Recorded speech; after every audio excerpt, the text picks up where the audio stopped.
The council chamber stretched vast and silent as Daniel Cross walked to the central platform. His footsteps echoed against metal floors, while thousands of alien eyes watched from tiered seats above. He carried a single datapad in his hand and wore the formal uniform of Earth's diplomatic corps.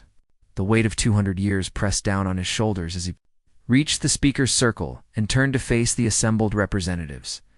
Of 47 species, the Velcrin ambassador shifted in his seat with his crystalline body refracting the chambers. Light into rainbow patterns? The Thraxis representative clicked her mandibles in what might have been curiosity or irritation. Ambassador Kruss had learned to read alien expressions over his 15 years of service. But today, he didn't care what they thought. Today was different. He activated his datapad, and the words appeared on screens throughout the chamber. His voice was calm and measured as he began to speak. Humanity was withdrawing from the Galactic Council effective immediately. All treaties would be dissolved within 30 days. All joint operations would cease. All human personnel would return to Earth space. The announcement took less than 3 minutes. The silence that followed stretched for nearly 30 seconds before the chamber erupted. Delegates shouted questions in a dozen languages while translation systems struggled to keep pace. The Velcrin ambassador demanded explanation. The Thraxis representative called it political theater. Others simply stared in confusion, as if they had misheard. Daniel Cross waited for the noise to die down before he continued. He explained that this decision came after 23 rejected proposals for reform. The most recent rejection had been humanity's petition for basic worker protections across council space. The measure would have freed millions of enslaved beings on the outer worlds, but the vote had failed by a margin of 34 to 13. Humanity had championed the cause for 8 years, and the council had finally given their answer. An elderly Korthon in the observer's gallery stood slowly. Administrator Venn had served the council for 60 years, and his weathered face carried the weight of experience. He spoke quietly, but his words cut through the chamber. He said that humanity was serious, and the council had made a grave mistake. Several delegates laughed. Most ignored him. Captain Lisa Monroe watched the proceedings from her command chair aboard the Horizon. The massive flagship hung in space, 3 kilometers from Unity Station, with its weapons powered down, but ready. She had orders to escort the diplomatic team safely back to Earth space and to respond to any aggression with overwhelming force. Around her ship, dozens of other human vessels maintained a defensive perimeter. Her tactical officer reported that station security was going on alert. Monroe wasn't surprised. The council had never seen a member species simply leave before. They didn't know how to react. She ordered her crew to remain calm and professional. They weren't here to start a fight, but they would finish one if necessary. Back in the chamber, Daniel Cross gathered his datapad and prepared to leave. The council president called for order and demanded that humanity reconsider. Cross turned back one final time. He said that humanity had given the council to centuries of service. Human engineers maintained 40% of the Jumpgate network. Human doctors staffed most major medical facilities. Human peacekeepers protected the outer colonies. Human mediators resolved disputes between hostile species. And through all of this, humanity had been treated as useful servants rather than equal partners. The Velcrin ambassador interrupted to say that all species contributed to the UH Council.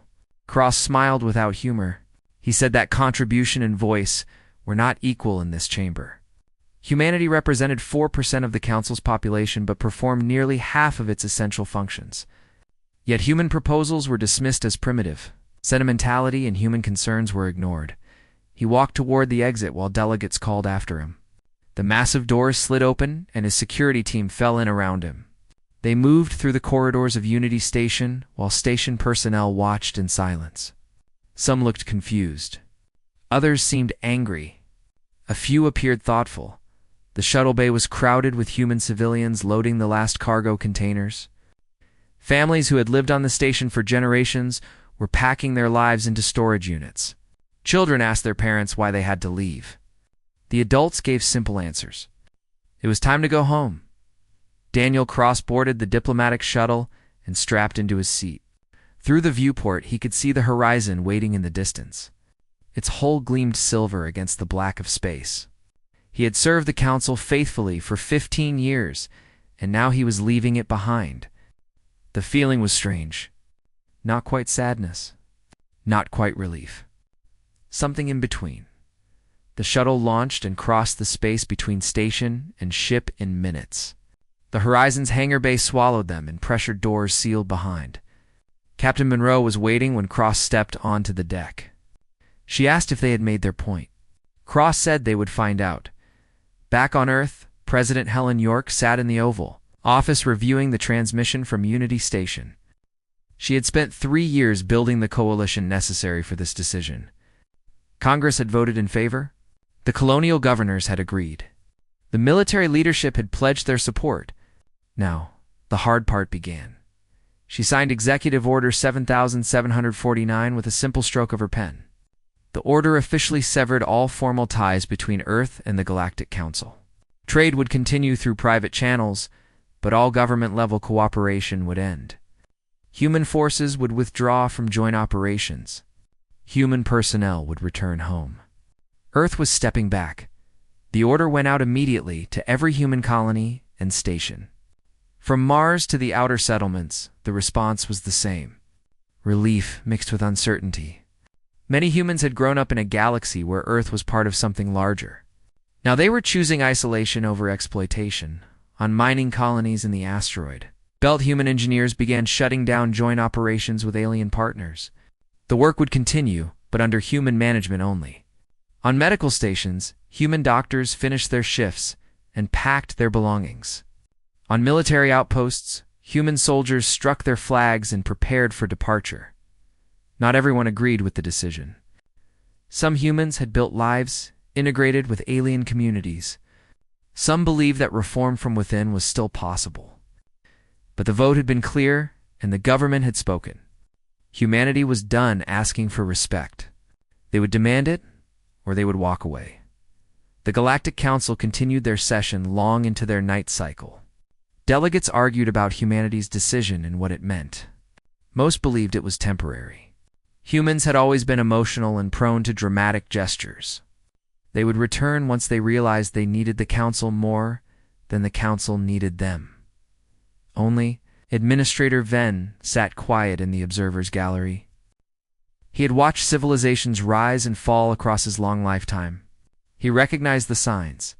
Humanity wasn't making a gesture. They were making a choice. And the Council had no idea what they had just lost. 3 months passed since humanity withdrew from the Galactic Council and the First. Cracks began to show. The Trillian Mining Consortium filed an emergency report with the Council, stating that their refined materials output had dropped by 60%. Their alien engineers couldn't understand what had gone wrong. The equipment still functioned, and the ore quality remained consistent, but somehow everything moved slower and produced less. The investigation team arrived 2 weeks later and spent days reviewing the systems. They found the problem hidden in 10,000 small optimizations that human engineers had implemented over decades. Each change seemed minor on its own, but together they had transformed the operation from functional to exceptional. The aliens could maintain the equipment, but they couldn't recreate the efficiency. The report concluded that restoring output would require either rehiring human engineers or spending years relearning what the humans had known instinctively. Commander Jack Phillips stood on the bridge of his destroyer watching. The outer reaches fade behind them. His crew had patrolled this region for 5 years, protecting trade routes from pirate attacks. They knew every hiding spot and every trick the raiders used. Now they were heading home and leaving the sector undefended. The Galactic Defense Force had promised to fill the gap, but Phillips had his doubts. Human response times averaged 40 minutes from alert to engagement. The GDF averaged 6 hours. In space combat, that difference meant the pirates could hit a target and disappear long before help arrived. Phillips mentioned this in his final report, but the GDF commander dismissed his concerns. They would adapt. 2 weeks after the human withdrawal, the first convoy was hit. Pirates struck a supply ship carrying medical equipment to the inner colonies. The attack lasted 12 minutes. The GDF responded in 4 hours. By then the pirates were gone, and the ship's crew was dead. The pattern repeated itself across the outer reaches as Raiders realized that the humans, who had made piracy unprofitable, were no longer present. On Sanctuary 9, Dr. Amy Walsh supervised the packing of the medical department. She had worked at this station for 8 years and trained dozens of alien doctors in trauma procedures. Now she was leaving and taking her human staff with her. The alien physicians who remained were skilled in their specialties, but none of them had the broad training that made human doctors so valuable. The head administrator begged her to stay. Walsh explained that she had no choice. Earth had recalled all personnel, and she followed orders. The administrator offered double salary, then triple. Walsh shook her head. This wasn't about money. It was about respect and recognition. The council had voted against medical reforms that would have saved countless lives because the reforms were expensive. Now they would learn the true cost of that decision. 3 days after the human medical staff departed, the station's mortality rate began climbing. Alien doctors could treat their own species effectively, but cross-species medicine required knowledge that took decades to develop. Humans had somehow mastered it faster than any other race. A Velcrin patient with internal injuries died because the attending physician didn't understand the subtle differences in crystalline biology. A Thraxis worker with chemical exposure suffered permanent damage because the treatment protocol was designed for carbon-based life back on Earth. Engineer Roy Collins worked 16-hour days in a research facility outside Denver. Project Threshold consumed his attention completely. The goal was simple, but revolutionary. Humanity needed faster-than-light travel that didn't depend on the Council's Jumpgate network. For 2 centuries, humans had paid fees and followed regulations to use the established infrastructure. Now they were building their own. The breakthrough came on a Tuesday morning when Collins realized that human mathematical models approached the problem differently than alien science. The Council races had developed their FTL technologies slowly over millennia, building on each other's work. Humans came to the challenge fresh with 200 years of studying alien methods, but no cultural attachment to traditional approaches. Collins's team combined principles from 3 different alien technologies in ways that those aliens had never considered. The result was a jump drive. It was smaller and more efficient and completely independent. The prototype test happened 6 weeks later in the outer solar system. A small probe equipped with the new drive jumped from Jupiter orbit to Saturn orbit in 3 seconds. The Council's Jumpgate network would have required 2 hours and significant fees. Collins sent his report to the Secretary of Technology, with a note that humanity was no longer dependent on alien infrastructure. The Galactic Council finally convened an emergency session to discuss what they were calling the human problem. Delegates argued for hours about the proper response. Some wanted sanctions against Earth, others proposed sending a military fleet to force compliance. A few suggested negotiating. The debate went in circles until a junior analyst named Kate Morgan presented her research. Morgan had spent 3 months analyzing humanity's integration into galactic civilization. Her findings were uncomfortable. In 200 years, humans had become embedded so deeply into essential systems that their absence was causing cascading failures. The Jumpgate network was failing because human maintenance crews were gone. Medical facilities struggled because human doctors had filled crucial gaps. Pirate activity increased because human peacekeepers no longer patrolled the trade routes. The list went on for 30 pages. The chamber fell silent as delegates absorbed the data. The Velcrin ambassador asked how this had happened. Morgan explained that humans had a cultural tendency to volunteer for difficult tasks. They saw problems and fixed them without waiting for approval or recognition. Over time, the entire galactic infrastructure had become dependent on human initiative, while everyone assumed someone else was managing it. The Council, the President asked what they should do. Morgan suggested sending a diplomatic envoy to Earth to negotiate humanity's return. The motion passed unanimously. The delegation departed 3 days later, carrying offers of increased funding and better representation. They arrived at Earth expecting humble humans, eager to rejoin the galactic community. Instead, they found that Earth's orbital control refused them landing permission. The delegation requested a meeting with President York. The request was denied. They asked to speak with Ambassador Cross. Cross sent a brief message stating that humanity appreciated their interest, but declined to meet at this time. The aliens sat in orbit for 3 days before returning to Unity Station with no progress. The rejection shocked the Council. Member species didn't refuse diplomatic meetings. The whole purpose of the Council was communication and cooperation. The delegates demanded an explanation. None came. Earth's official position was simply that they were not interested in resuming relations under the old terms. If the Council wanted humanity's participation, they would need to offer something more substantial than empty promises. On Mars Colony Governor, Paul Turner watched the news feeds. Showing the alien delegation's departure, he smiled. For years, he had argued that humanity gave too much for too little. The other governors had agreed, but changing the relationship from within had proven impossible. Walking away was the only option that forced real change. Now they would see if the galaxy valued human partnership enough to meet humanity's terms. The engineering teams on the Jumpgate network struggled through another crisis. A major gate connecting 12 systems suffered a cascade failure that should have been routine to fix. The alien engineers had the replacement parts and the technical manuals. What they didn't have was the experience to recognize that the manuals were wrong. A human crew would have spotted the error immediately and improvised a solution. The alien crew followed procedures exactly and made the problem worse. The gate remained offline for 2 weeks before they requested help from Earth. Earth's response was polite but firm. They were no longer responsible for Council. Infrastructure trade began suffering as merchants realized that human efficiency was gone. Shipping times doubled because human logistics coordinators had optimized every route. Costs increased because human negotiators had brokered deals that benefited everyone. Quality declined because human inspectors had maintained standards. The economic impact rippled outward, touching every species in Council space. Administrator Venn watched it all from his retirement home on the Korthon homeworld. He had warned them. He had told the Council that humanity was essential. They hadn't listened because humans made everything look easy.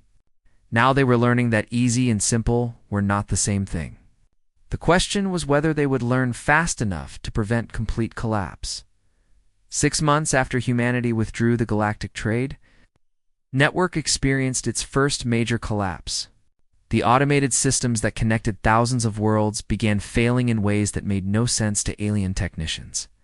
They could repair individual components easily enough, but something larger was wrong. Cargo ships arrived at the wrong stations. Inventory databases contradicted each other. Payment systems transferred funds to incorrect accounts. The errors seemed random until a Thraxis analyst recognized the pattern. The systems weren't designed by aliens. They were designed by the Council's original engineers and then modified by humans over decades. Every time a problem appeared, human technicians had written patches and workarounds that fixed the immediate issue while building toward a more elegant solution. The original alien code still existed, but it was now wrapped in layers of human improvements that made everything work seamlessly. Without humans to maintain those improvements, the systems were slowly reverting to their original inefficient state. The Council's technology department tried to fix it. They hired the best programmers from a dozen species and gave them unlimited resources. The team worked for 3 weeks before admitting defeat.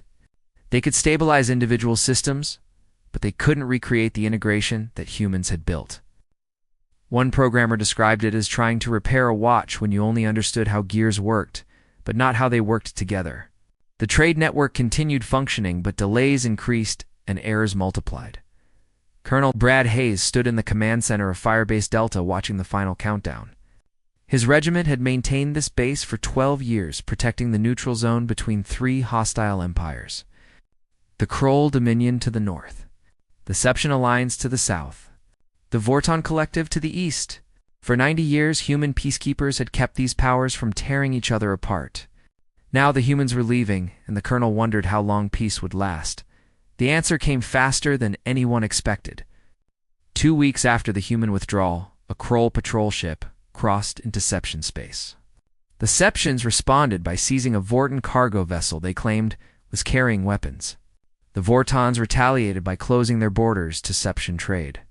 Within a month, small skirmishes erupted along all three borders. The Galactic Defense Force deployed peacekeeping units, but they struggled from the start. The human approach had been simple. Set clear boundaries. Enforce them consistently. Punish violations immediately, regardless of which side was responsible. The new peacekeepers tried to be diplomatic. They investigated each incident thoroughly. They considered context and motivation. They sought compromise. The three empires interpreted this as weakness and pushed harder. On the agricultural world of Plenty Administrator, Claire Bennett supervised the final evacuation of human farming consultants. She had spent 8 years on this planet helping local farmers improve their yields. The work had been frustrating because the Plenty colonists resisted most of her suggestions.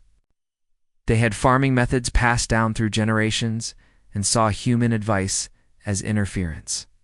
Bennett had persisted anyway, teaching anyone willing to listen. Now she was leaving, and the colonists gathered to watch. Some looked relieved. Others seemed uncertain. The lead farmer told Bennett they would be fine without human interference. Bennett smiled and wished them luck. She had left detailed instructions for maintaining soil health and managing pest cycles. Whether they followed those instructions was their choice. 3 months later, the reports started coming in. Plenty's harvest yields had dropped by 40%. The crops that did grow showed signs of nutrient deficiency and pest damage. The colonial government reviewed Bennett's instructions and realized they had ignored most of them. The methods seemed too simple to be important. Testing soil regularly, rotating crops systematically, monitoring water pH levels. The colonists had assumed their traditional methods were sufficient. Now, they understood that human simplicity often masked sophisticated understanding. Famine. Projections appeared for Plenty and a dozen other agricultural worlds. The Council emergency food reserves could handle 1 or 2 worlds, but not widespread shortages. Requests for human agricultural consultants went out across the galaxy. Most went unanswered. A few humans responded with consulting fees 10 times higher than before. They weren't being greedy. They were making a point. Captain Nina Scott commanded the mercenary ship. Fortune's favor and her inbox overflowed with job offers. Alien governments wanted to hire human ships, human soldiers, human specialists. The offers included impressive payment packages and promises of better treatment. Scott deleted them all. Money wasn't the issue. Respect was. She recorded a message that she sent to every potential employer. Humans were done working for the galaxy's benefit while being treated as second-class citizens. If aliens wanted human help, they needed to offer more than credits. They needed to acknowledge that the old system had been exploitative. They needed to guarantee real political voice. They needed to treat humans as equals rather than useful servants. Until those conditions were met, humans would focus on their own affairs. The message spread across the galaxy and sparked heated debates. Some aliens agreed that humans had been undervalued. Others argued that humans were holding the galaxy hostage. A few pointed out that humans weren't demanding anything unreasonable. They simply wanted what every council species supposedly had: equal treatment under law, proportional representation in government, the right to refuse work without penalty. Back on Earth, the economy experienced a boom unlike anything in recent history. Resources that once flowed outward to support galactic infrastructure now fueled human development. The colonies expanded rapidly. Mars reached its population goals 3 years ahead of schedule. The asteroid belt mining operations doubled their output. New construction projects broke ground on every major world. The technology sector advanced even faster. Project Threshold finished its second prototype and began production planning. Human scientists developed new medical techniques without council regulations limiting their research. Engineers designed ships incorporating ideas that council safety standards had previously forbidden. The restrictions had been presented as protecting humanity, but many humans now suspected they had been limiting human competition. President York held a press conference addressing the criticism that Earth was abandoning the galaxy. She explained that humanity had never abandoned anyone. They had simply stopped volunteering for every crisis while being denied basic representation. The galaxy had built itself on human labor and human innovation while treating humans as junior partners. That relationship was unhealthy and unsustainable. Walking away had been the only option that forced real conversation about change. The council held another emergency session. This one lasted 3 days and accomplished nothing. Delegates blamed each other for the situation. The Velcrons accused the Thraxis of insulting humanity with their dismissive attitude. The Thraxis blamed the Velcron for taking human labor for granted. The smaller species argued that everyone shared responsibility. The session ended with no decisions and no progress. Administrator Venn requested permission to address the council. As a retired observer, he technically had no standing, but his reputation earned him the floor. He spoke for 20 minutes without interruption. He explained that the council hadn't just taken humanity for granted. They had built their entire civilization on human contributions, while never acknowledging the foundation. Humans maintained the infrastructure. Humans provided emergency services. Humans mediated conflicts. Humans solved problems that other species ignored. And through it all, the council treated these contributions as expected rather than exceptional. The speech made some delegates angry. Others looked uncomfortable. A few nodded in agreement. Venn finished by saying that humanity would return when the council was ready to offer genuine partnership. Until then, humans would continue building their own civilization, one that valued their contributions appropriately. The message was clear. The galaxy needed humanity far more than humanity needed the galaxy. The question was whether the council would accept that reality before everything collapsed completely. Shipping delays continued increasing. Medical emergencies went unresolved. Border conflicts escalated. The infrastructure creaked under strain, and Earth watched from a distance, waiting to see if the galaxy would learn its lesson or double down on its mistakes. In homes and offices, across human space, people followed the news with mixed feelings. Many felt vindicated. They had argued for years that humanity gave too much for too little. Others worried about the suffering their absence caused. But everyone agreed that returning to the old system was unacceptable. Change required consequences. The galaxy was experiencing those consequences. Now they would see if it led to real reform or just resentment. 1 year after humanity walked away from galactic politics, the economy was in freefall. The Jumpgate network suffered catastrophic failures that stranded ships between systems. 3 gates collapsed entirely, cutting off 12 worlds from the rest of civilization. The Galactic Defense Force sent repair teams, but they failed repeatedly. What humans had called simple maintenance turned out to be incredibly complex problem-solving that required instinct as much as training. Ambassador Daniel Cross sat in his office at the Department of Interstellar Affairs reviewing reports from across the galaxy. Each report told the same story. Systems humanity had maintained were failing. Services humans had provided were unavailable. Problems humans had solved were returning. He felt no satisfaction from the chaos. This wasn't revenge. It was simply the natural consequence of building a civilization on unacknowledged labor. Dr. Greg Foster published his research findings in the Journal of Galactic Studies. His team had spent 8 months analyzing humanity's contributions to council civilization. The numbers were striking. Humans performed 43% of essential infrastructure maintenance, despite representing 4% of the population. They provided 67% of emergency medical services. They handled 81% of rapid military response operations. The data showed that humanity hadn't been a member of galactic civilization. They had been its foundation. The research sparked outrage among some alien species, who claimed the numbers were exaggerated. Foster released his raw data and methodology for independent verification. 3 separate teams confirmed his findings. The conclusion was unavoidable. The galaxy had become dependent on human competence, while treating that competence as ordinary. The crisis deepened. When the Scourge attacked the outer rim, the nomadic predator species traveled between galaxies, consuming everything in their path.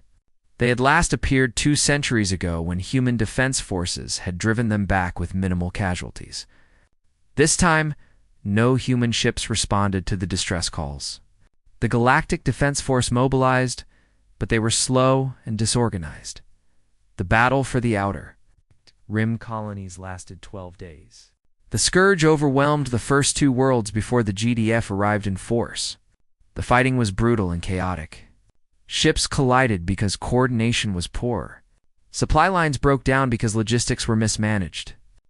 Friendly fire incidents killed dozens because communication protocols failed. The GDF eventually won through sheer numbers, but the cost was staggering. 3 colonies were devastated. Thousands died. Tens of thousands were injured. The survivors sent desperate messages to Earth begging for help. Some were angry. Others were pleading. All of them asked why humanity had abandoned them. President York recorded a response that was broadcast across the galaxy. She explained that humanity hadn't abandoned anyone. The Council had rejected human proposals for reform 23 times. They had dismissed human concerns and ignored human contributions. The galaxy had chosen this path. Now they were experiencing the results of their choices. The message was harsh, but honest. Many aliens reacted with anger, claiming that humans were letting innocent people die to make a political point. Others recognized the uncomfortable truth. The Council had treated humanity badly, and now everyone was paying the price. A few brave voices suggested that maybe humans had earned the right to demand better treatment. On Unity Station, the Council fragmented into hostile factions. One group demanded that humanity be punished for abandoning their responsibilities. They proposed economic sanctions and military pressure. A second faction argued that humanity had no responsibilities because the Council had never treated them as full partners. They suggested offering concessions to bring humans back. A third faction, led by Administrator Venn, began drafting a completely new proposal that would fundamentally change how the Council operated. The debates grew heated as the crisis worsened. Ships remained stranded at broken jump gates. Medical facilities struggled with overflowing patient loads. Pirates raided freely in unprotected space. Agricultural worlds faced famine. The infrastructure creaked and groaned under strain. It was never designed to handle without human support. Back on Earth, Admiral Lisa Monroe reviewed the military situation from her office in Geneva. The Earth Defense Force was stronger than ever. Human ships incorporated new technologies that made them faster and more efficient than anything in Council space. Human soldiers trained with equipment designed by humans for human tactics. The military had stopped trying to fit into galactic standard procedures and started optimizing for human strengths. The results were impressive. Monroe received requests daily from alien governments wanting to hire human military units. She forwarded them to the civilian government with recommendations. Her position was consistent. Earth should not deploy forces unless the mission included real authority and genuine respect for human lives. The days of human soldiers dying in alien wars while having no voice in policy were over. The turning point came when plague struck Primus Prime. The core world housed 3 billion Thraxis and served as a major industrial center. The disease started small, but spread rapidly through the population. Thraxis doctors tried to contain it, but the plague mutated faster than they could develop treatments. What human doctors would have stopped in days became a pandemic that killed millions. Dr. Amy Walsh watched the reports from her home in Seattle.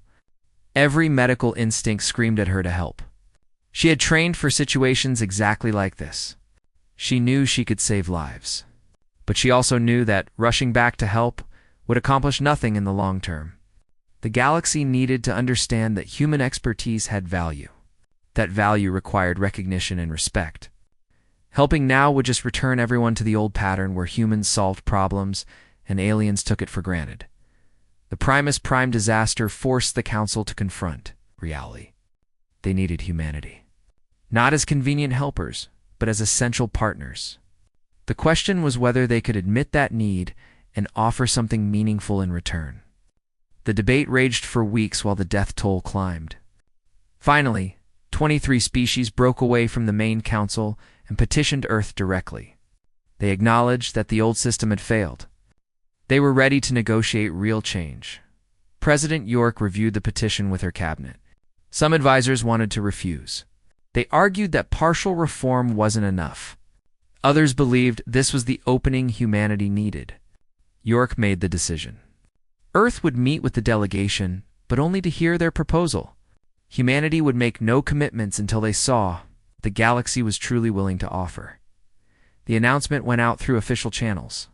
Earth would receive a diplomatic delegation to discuss a new relationship. Not a return to the old council structure, but something fundamentally different. The delegation would arrive in 3 weeks. They should come prepared to negotiate as equals, not as superiors. Granting concessions, the alien species who signed the petition began preparing their proposals. They knew this was their chance to rebuild galactic civilization on a better foundation. The species who refused to sign watched with skepticism. Some hoped the negotiations would fail. Others waited to see what terms the humans would demand. Everyone understood that the galaxy was at a turning point. Daniel Cross accepted appointment as lead negotiator for Earth. He had walked away from the council a year ago.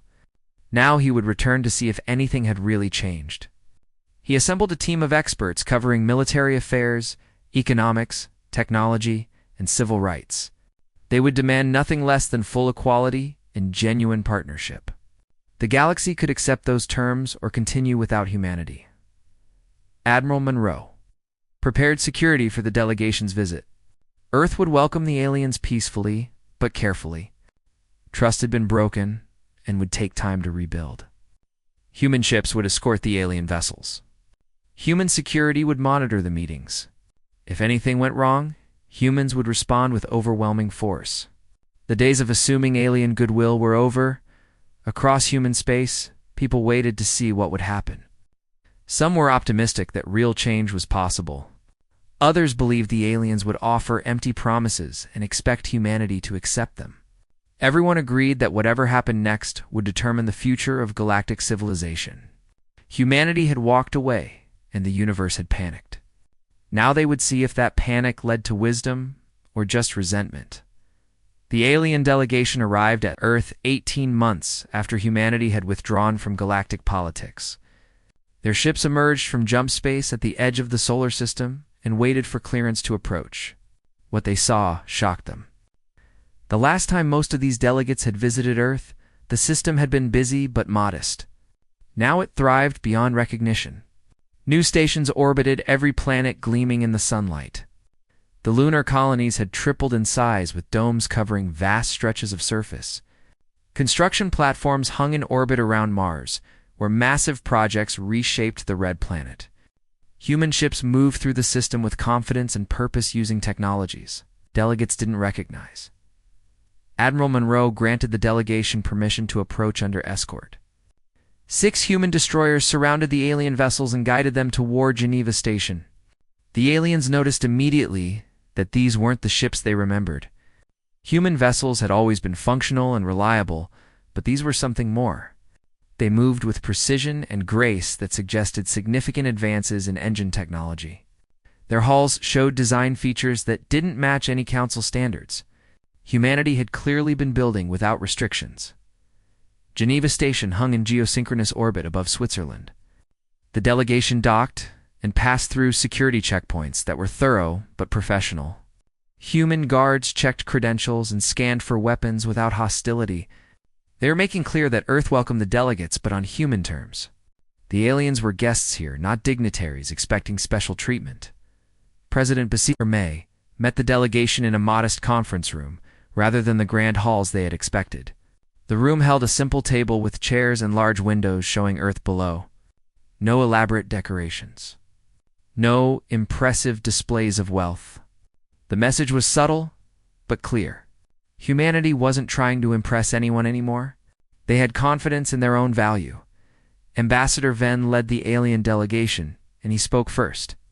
He thanked President York for agreeing to meet and acknowledged that the council had failed humanity.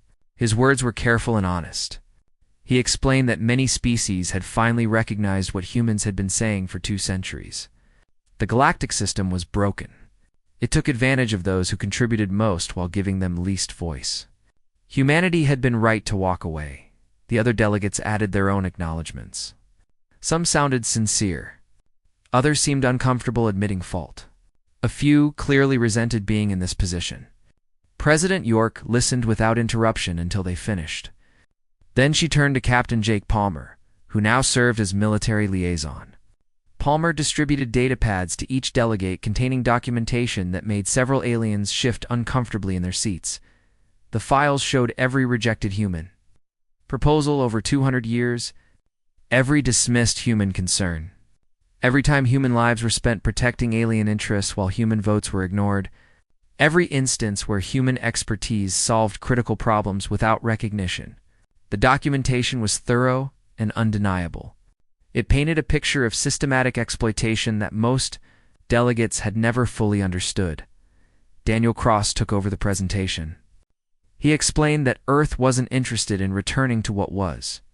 The old council structure had failed. If the galaxy wanted human partnership, the relationship must be fundamentally different. He outlined humanity's terms clearly and without apology. First, humanity acquired full voting rights proportional to their population and contribution. No more token representation while doing half the work. Second, humans needed veto power over policies affecting human worlds. Earth would not accept outside interference in internal affairs. Third, the Council must enforce basic rights across all member space. The worker protections humanity had championed would become mandatory. Fourth, humans required independent jurisdiction over human affairs with no appeals to Council authority. Fifth, and most important, the new agreement must formally acknowledge that the previous system had exploited human labor while denying human voice. The delegates listened with varying reactions. Some species found the terms reasonable. Others saw them as humanity holding the galaxy hostage. A Thraxis representative objected that these demands gave humans disproportionate power. Admiral Monroe, who had been standing quietly by the window, turned to face the room. She pointed out that humanity wasn't holding anyone hostage. They were simply declining to be hostages themselves. The galaxy could accept partnership with equals or continue without humans entirely. Humanity would be fine either way. Her words hung in the air. The delegates couldn't deny their truth. Earth's economy was booming. Human technology was advancing rapidly. The colonies were expanding. Meanwhile, the galaxy was collapsing under the weight of its own dysfunction. Humanity had all the leverage because they had something the galaxy desperately needed, and they were perfectly willing to keep it for themselves. The negotiations lasted 3 weeks.